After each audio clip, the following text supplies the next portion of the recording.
Elijah Pierce nag-angas sa Pinoy. Team Tapales panalo na. Ryan Garcia nag-angas kay Floyd.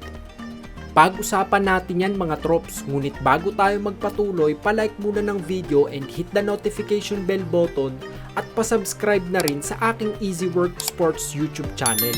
Maraming salamat trops! So sa nalalapit na laban nga po ng ating kababayan na si Arthur Villanueva kontra sa super bantamweight top contender na si Elijah Pierce, ay hindi na nga po napigilan ni Pierce na angasan ang ating pambato. Nirepost nga ni Pierce ang video habang nag-workout si Villanueva na may caption saying, "I'm going to break this effing dude."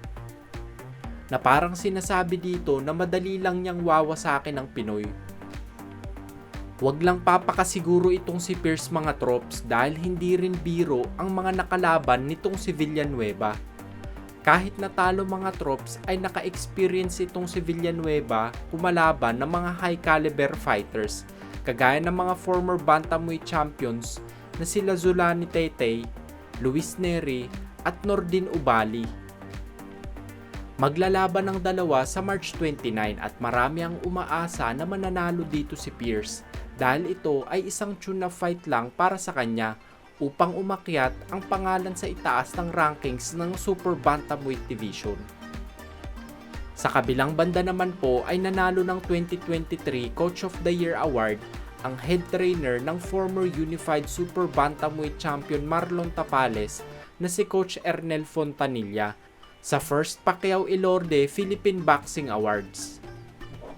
Panalo rin ng 2023 Boxer of the Year Award si Tapales, kaya tinuhog ng duo na ito ang awarding sa prestihiyosong event na ito. Panalo rin ng Boxer of the Year Award si former minimum weight champion Melvin Jerusalem.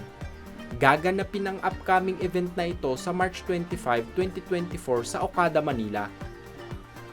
Sa huling balita naman po ay nag-angas na naman ang knockout artist na si Ryan Garcia habang naka-live sa kanyang social media account. Dito ay sinabi niya na kaya niyang i-knockout ang isang prime Floyd Mayweather Jr. na hindi naman pinaniwalaan ng boxing fans. Sinabi rin dito ni Ryan na ina-knockout niya si Devin Haney sa loob ng 1 round.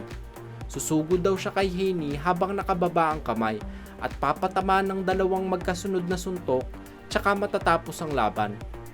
Syempre mga trops, sa elite level na conditioning ng isang Devin Haney ay napaka-unrealistic nito.